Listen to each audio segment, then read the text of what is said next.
extraído da coleção de livros intitulada de O Livro do Corretor de Imóveis, de Augusto Rastenreiter.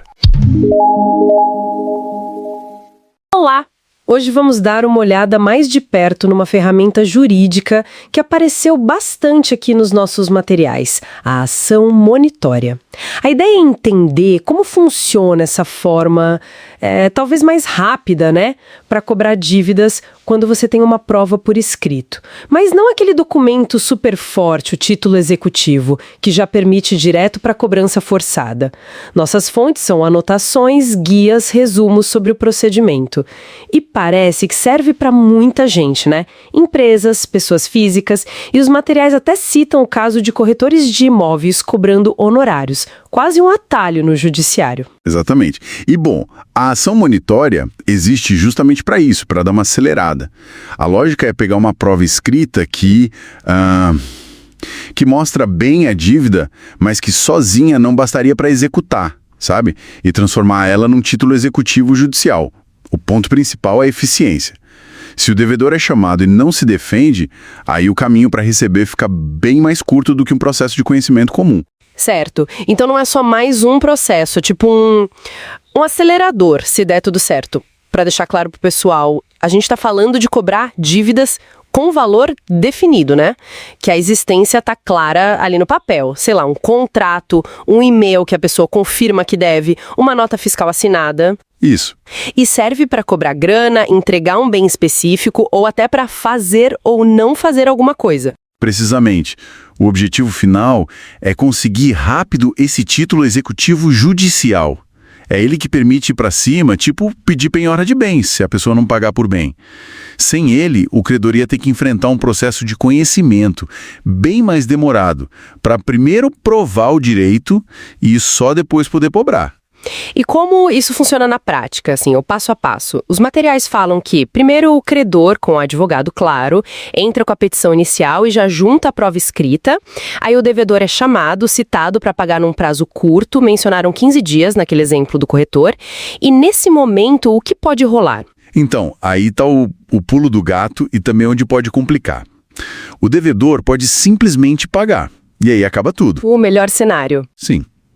Ou pode não fazer nada, ficar quieto.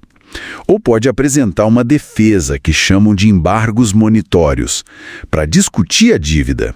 Se ele paga, ótimo. Se não faz nada, aí o juiz já manda expedir o mandado de pagamento que vira o título executivo. É o ideal para o credor, pode economizar muito tempo. Ah, então essa rapidez toda depende da reação do devedor, ou da falta de reação. Se ele resolver brigar, contestar, aí essa vantagem de ser rápido meio que some. Exato. Se o devedor entra com os embargos monitórios, a ação monitória perde seu maior trunfo. O processo vira, na prática, um procedimento comum. Aí vai ter que produzir mais prova, discutir mais a fundo. E o tempo para sair uma decisão final aumenta bastante. É uma aposta na simplicidade no começo, mas que pode complicar depois. Entendi.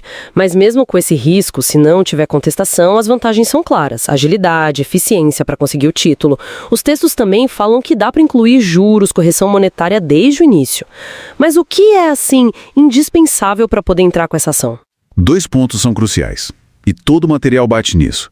Primeiro, ter uma prova escrita que convença sobre a dívida, mesmo sem ser um título executivo.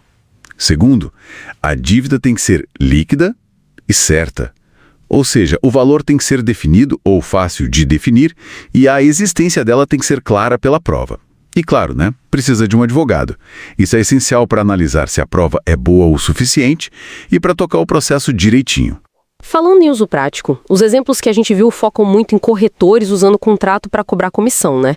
Mas antes de ir direto para a justiça, que outras opções são mencionadas? Algo mais amigável? Sim, os guias sugerem tentar outras coisas antes, negociar direto com o devedor, tentar uma mediação, ou até arbitragem, se tiver isso no contrato, né? São caminhos que podem ser mais rápidos e mais baratos. A monitória é forte, mas às vezes é melhor focar na prevenção, fazer contrato claro, conversar bem ou tentar um acordo para evitar o desgaste do processo. Faz todo sentido.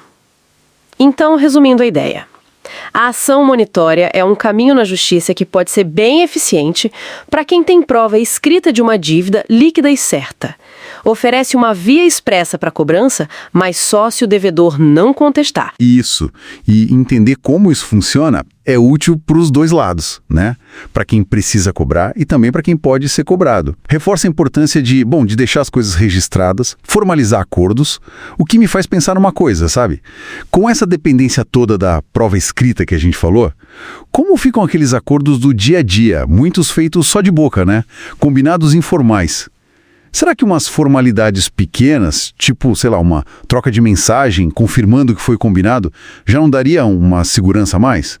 Mesmo sem pensar em briga, fica aí a reflexão sobre como a gente pode documentar um pouco melhor essas coisas informais.